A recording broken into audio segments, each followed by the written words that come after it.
Good morning, students. Welcome to English Kumar Bharti class. Children, as we all know that we are on the part 2 of the lesson 4.2, that is the storyteller. But before proceeding to the part 2, let us quickly revise what did we see in part 1 so that the story become just a refresh for us. So, as we have seen that on one hot afternoon, there were this group and the other 5 members, that is this group members of 4 members of a group and the bachelor were traveling in a railway carriage where the group comprises of 3 children and their aunt and a stranger. Now, as we all have seen in the part 1 that these children were irritating a lot.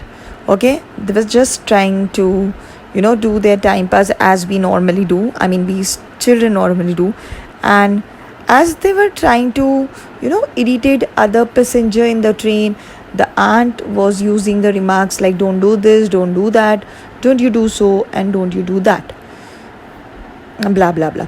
And in order to divert Cyril's attention as he was smacking the cushion of the seat, so she asked him to look outside the window and try to show him many things outside the window.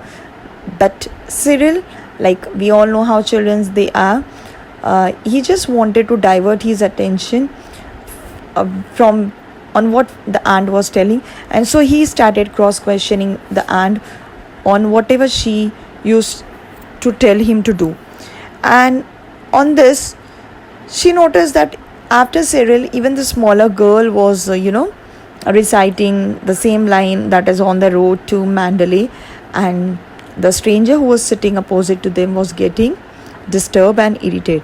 And in order to give comfort to that stranger and avoid her niece and nephew's mischief, she diverted her attention by telling them that I'm going to narrate a story. But Anne's story didn't interest all the children. None of them was satisfied with the story, and even the bachelor commented negative about the aunt's story and even her style of narrating. So he was challenged by the aunt that why don't you tell a story, and even the small girl demanded the stranger to narrate a story, and instantly the stranger accepted the challenge and he started narrating a story about a little girl named Bertha who was extraordinarily good. As we have seen that she was so perfect in all her work and she was very good and she was liked by everyone, and everyone was interested in becoming friend with her. And on hearing this, the children become more curious to know about Bertha, that what more happened with Bertha ahead in this story. So finally we have come on part number 2, that is on page number 88 of your course book. I'm gonna read the paragraph and explain simultaneously. So here I go. Part 2. She was so good, continued the bachelor, that she won several medals for goodness, which she always wore pinned on to her dress. There was a medal for obedience, another medal for punctuality, and a third for good behavior. They were large metal medals, and they clicked against one another as she walked. No other child in the town where she lived had as many as 3 medals. So everybody knew that she must be an extra good child. So children, this para tells us that, as I told you, that Bertha was perfect and she had various medals, one for obedience, another for punctuality, and the third one was good behavior. Children, it may happen with us also. Maybe you too might have 1 or 2 medals. Maybe you might have won in some sports or some various other co-curricular activities. So many students have those medals which they have won in their school life, but it doesn't mean that we are going to wear that medal, or I can say all the medals, every single day. Of course we are not going to do that, and we we won't be comfortable in wearing that and trying to show off others, yes. But here in the story, the little girl Bertha, she used to wear those 3 medals every day, okay, and all the 3 medals. And as they were large metal medals, so when she used to wear all those 3 medals, the medals used to click against each other when she walked and used to create a sound. I hope you're following. And no other child in the town where she lived had as many medals, or I can say 3 medals, like Bertha had. And as she was the only one who used to have 3 medals, and as she used to wear and show off, so everybody in the town knew that as she has 3 medals, and as she has 3 medals, that means she was a very good child. On hearing very good child, Cyril quoted, horribly good. Yes, so Cyril reminded the stranger that you have introduced us with a new vocabulary word, horribly good. So the stranger said, yes, horribly good. Let us move to the next para. Everybody talked about her goodness, and the prince of the country got to hear about it. And he said that she was so very good, she might be allowed once a week to walk in his park, which was just outside the town. It was a beautiful park, and no children were ever allowed in it. So it was a great honor for Bertha to be allowed to go there. So children, what we get to see in this paragraph, that as everybody was knowing about her goodness and Bertha became very famous, so this good behavior of Bertha became the talk of the town, okay, and soon the prince of the country came to know about Bertha's goodness.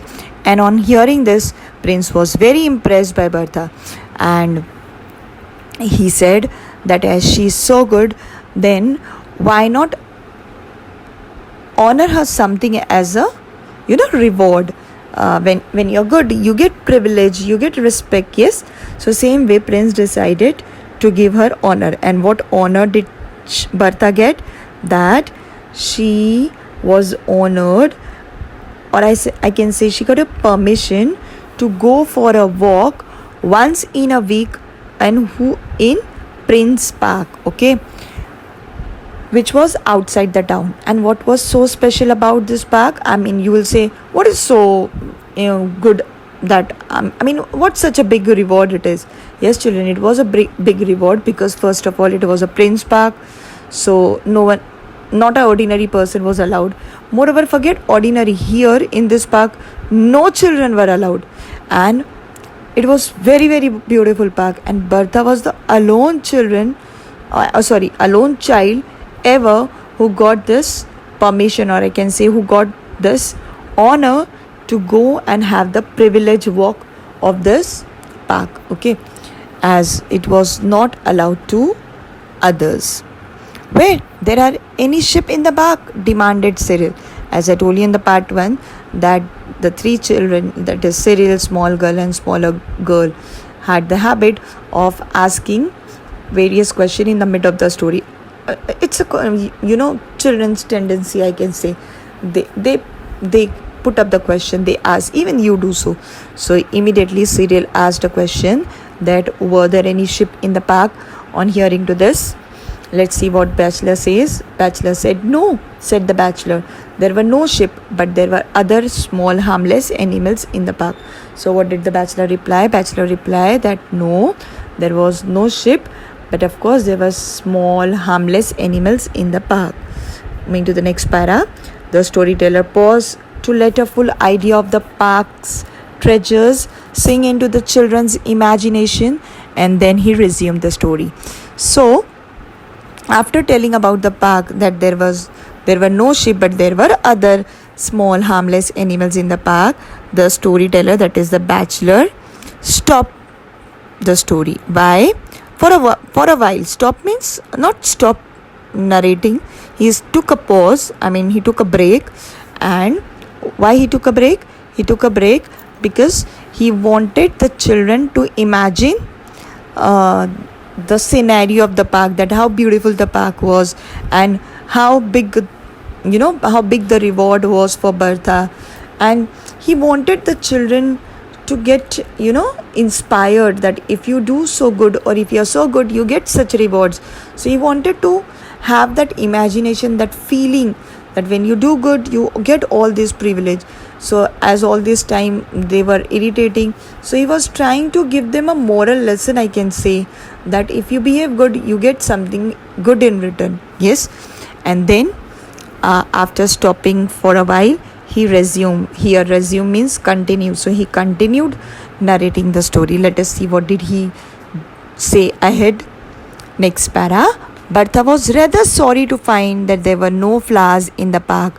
She had promised her aunt with tears in her eyes that she would not pick any of the kind prince flowers, and she had meant to keep her promise. So of course it made her feel silly to find that there were no flowers to pick. Children, this para tell us that Bertha was very sad when she came to know that there were no flowers in the park.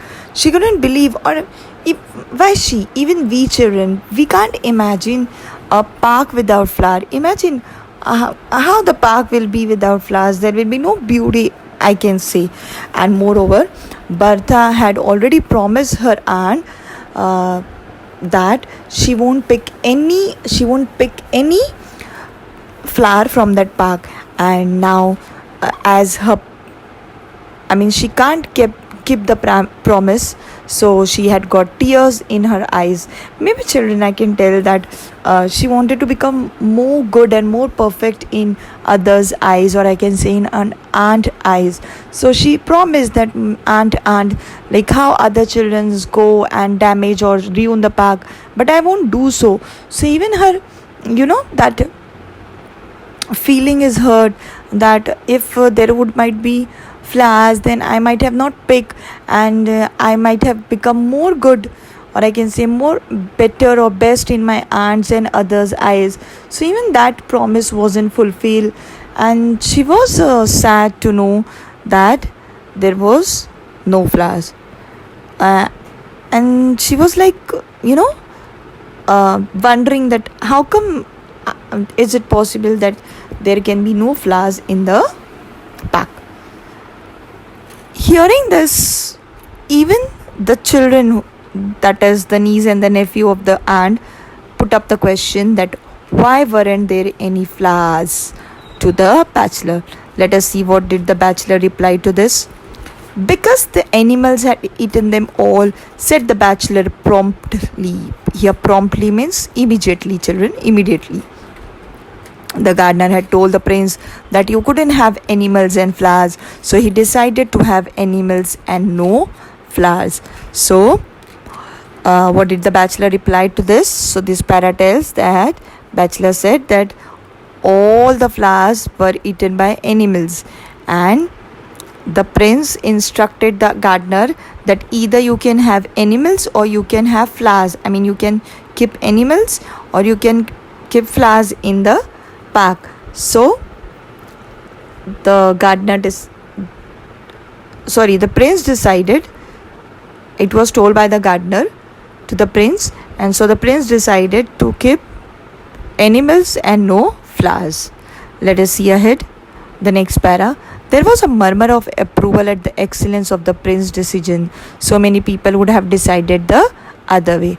So as soon as the children got their answer, they were murmuring, they were discussing quietly that if someone else would have been in prince's place, the other people might have said that no, we will keep flowers because we can't imagine park without flowers. But this prince decided to keep animals. So these children were discussing by murmuring. Let us see the next para. There were lots of other delightful things in the park. There were ponds with gold and blue and green fish in them, and trees with beautiful parrots that said clever things at the moment's notice, and hummingbirds that hum all the popular tune of the day.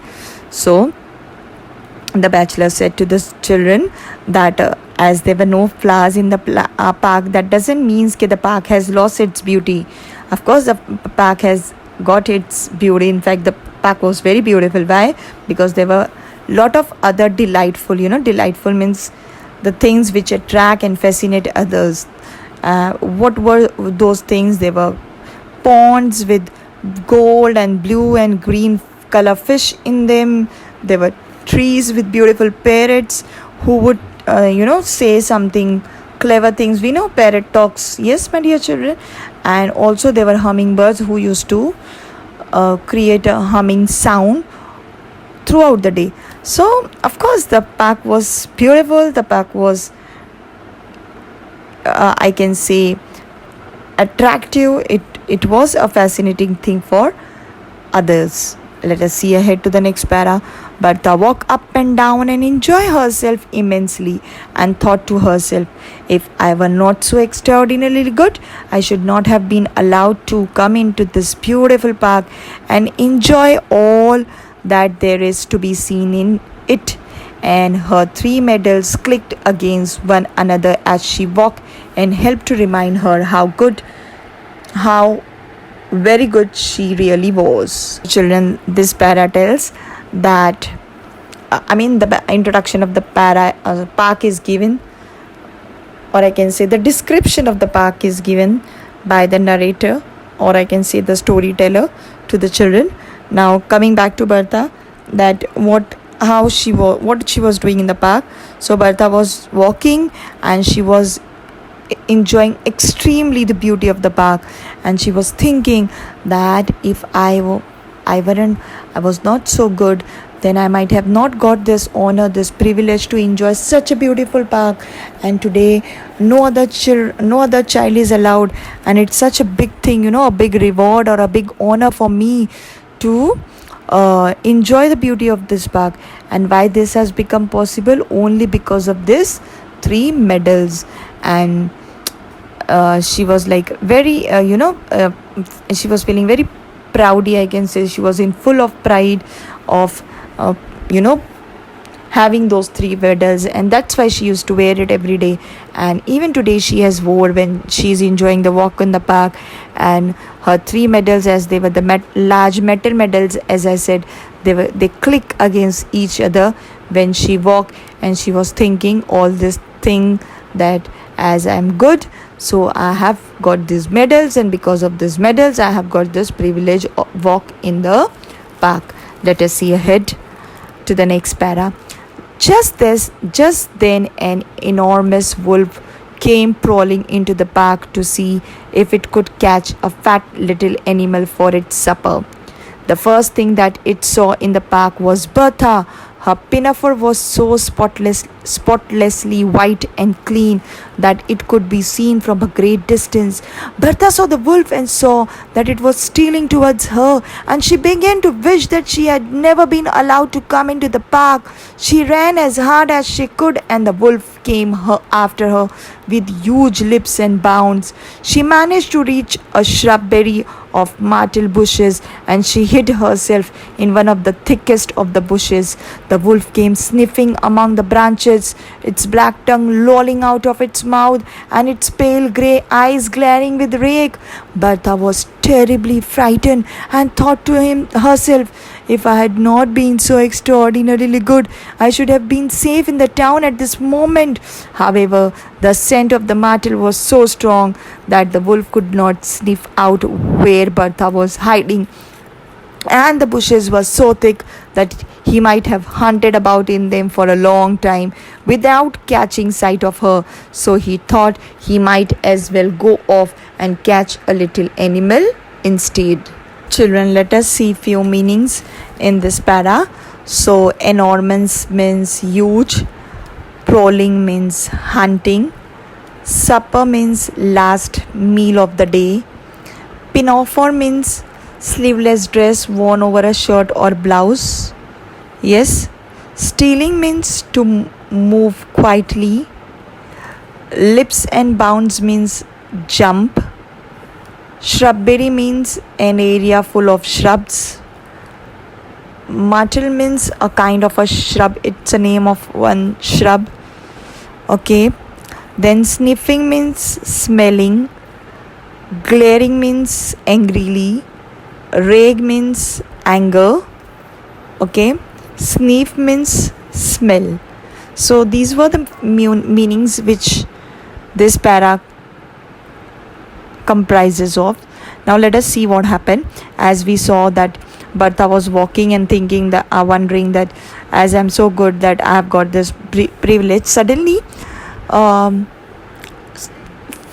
from somewhere, God knows, a huge wolf came hunting in the park. He was hunting for a last meal of his last meal of the day, and he was in expectation to catch a fat little animal. And the first thing which attracted his eyes was this girl, that is Bertha, and her pinafore, that is the sleeveless dress, or I can say the uniform which she was wearing, was so clean. It was spotless, without a stain or without a spot, and it was so clean and white that she could be seen from very far distance. And that's the reason why wolf got her attention. The moment Bertha saw the wolf and also saw that the wolf is moving quietly towards her, she suddenly started to think in the opposite way. Just now she was thinking that as I'm so good, so I got this honor to enjoy the walk in the park. Suddenly she changed her thinking and she started to think that why did I get this honor to walk in the park. And she started to run as she need to save her life. And the wolf started following her with big huge jumps, and she was running for her life. She was going on running and running, and she managed to hide himself in the shrubbery, I can say, in the area full of shrubs, and she took shelter, I can say. She hid behind myrtle bush. This is the name of the bush. And what is the speciality of myrtle bush is, myrtle bush has some strong scent, it has got small I can say strong smell. And the wolf was like mad. He was smelling Bertha. Animals can smell us. So the wolf was smelling that where is this girl gone. And the wolf was wandering here and there with its black eyes lolling the black tongue was out, and he was so hungry, and he was searching angrily. He was with full anger, and he was searching Bertha, that where is this girl gone. And here Bertha was so frightened. She was extremely frightened, and thought to herself that I had not been so good, that I had not been got these medals, and I have not been got these medals, and I would have not become famous. And as I would have not become famous, I would have not become the talk of the town, and would have got this privilege to get a walk in this park. And today she is regretting that why am I so good. Okay. And actually, children, her thinking is wrong. She must not think this way, that why is she good. Actually, she should not have wore this medals every day. Of course no one wear. And so let's see what happened. So she took shelter behind the myrtle bush. As I told you, the myrtle bush has strong scent, and because of the strong scent of the myrtle bush, the wolf cannot smell Bertha, as she was hiding in the myrtle bush area. And the bushes were so thick, because it was not a bush, I said it was a shrubbery, as I told you, because before that the wolf neither can see her nor can smell her. And still the wolf tried a lot to search, or I can say hunt Bertha, but at last, as he was unsuccessful in seeing, or I can say smelling Bertha, so he dropped the idea of wasting his time in searching Bertha, and decided to go from there and catch a rather some little animal instead of Bertha. Okay. Bertha was moving to the next paragraph. Bertha was terribling very much at having the wolf prowling and sniffing so near her. As she trembled, the medal for obedience clicked against the medal for good conduct and punctuality. The wolf was just moving away when he heard the sound of the medals clicking and stopped to listen. They click again in a bush quite near him. He dashed into the bush, his pale grey eyes gleaming with ferocity and the triumph, and the drag Bertha out of and devour her at the last morsel. All that was left of her were her shoes, bits of clothing, and the 3 medals for goodness. Yes. So, children, as the wolf decided to quit, or I can say on hunting Bertha, and was about to leave this place, and he was leaving the place, and here Bertha was trembling. Here trembling means shivering, because she was afraid that the wolf can anytime hunt me, can anytime smell me, and can attack me. So she was, she was shivering, her full body was shivering, and as she was shivering, her medal of obedience click against the medal, those other 2 medals, that is the medal of good behavior and punctuality. And here the wolf, who was just about to leave, or I can say was leaving ahead in search of another little animal, immediately heard the sound of the metal, and he stopped, and it clicked him that something is around. I mean, Bertha is around here only. And without giving a second thought, he dashed into the bush, he jumped, he sprang into the bush, and with his pale grey eyes, with full ferocity here, ferocity means with full anger and with full triumph, that is with success, he dragged Bertha out of that shrubbery. Drag means he pulled Bertha out, and he devoured her. Here devour means ate her entirely without giving a second thought, to the last morsel, till Bertha was fully over, I can say. And instantly Bertha was all gone, and all that was left was only her shoes, bits of clothing, because even most of the cloth was devoured, I can say, was eaten by the wolf, and those 3 medals. Of course, the wolf cannot eat all these metallic things, so only these things of Bertha was left. How sad, my dear children, how sad. The story began badly, said the smaller of the small girl, but it had a beautiful ending, and with the end of the Bertha, the story ended. And now it was the feedback time, as usual, as the aunt got from her niece and nephew. Same, it was the feedback time for the stranger story. So the smaller girl said that the beginning of the story was bad, but as the story proceeded towards the end, it was very, very beautiful. Moving to the next paragraph. It is the most beautiful story that I have ever heard, said the bigger of the small girl with immense decision.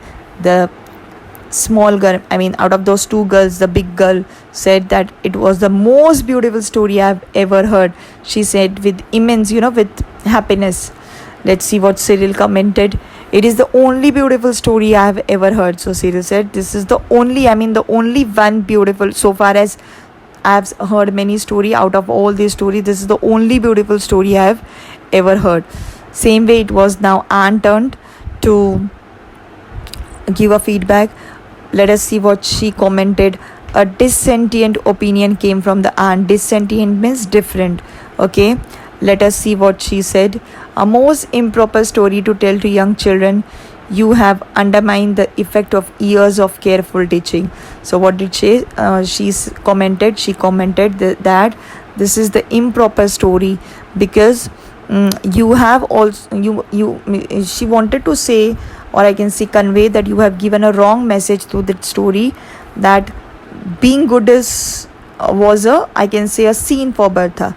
Okay, so let us see what justification does the bachelor gives. At any rate, said the bachelor, collecting his belongings preparatory to leaving the carriage, I kept them quiet for 10 minutes, which was more than you were able to do. Unhappy woman, he observed to himself as he walked down the platform of Templecombe station. For the next 6 months or so, those children will assail her in public with demand of an improper story. So the bachelor commented that no, this was not a wrong story, or I can say a story giving a wrong message. Of course I gave a right message. I'm nowhere I'm trying to say that uh, gaining medals is bad. I just wanted to tell them that do not be proudy, okay, and do not show off your rewards or your pride, so don't be proudy. Moreover, on the second hand, he started, you know, uh, preparing to leave because his station was very near to get down, that is the temple comb. So he started preparing, collecting his belongings, his bag, and started to leave the compartment. And he said, however my story was, but I was pretty successful in keeping these children quiet and behaved in for at least for 10 minutes, which you were unable to do, so you are very unhappy women, you are not satisfied in anything. And by saying this, he walked out of this carriage and got down at the Templecombe station.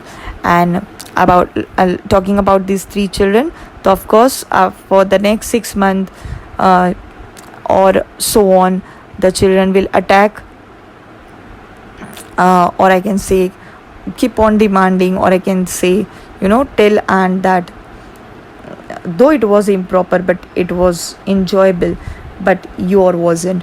And so by this, the story ends. And even, the stranger and the Anne story end, and even our story, that is our lesson end. So I hope the lesson was understandable to you all, and even the stories in this lesson were understood by you.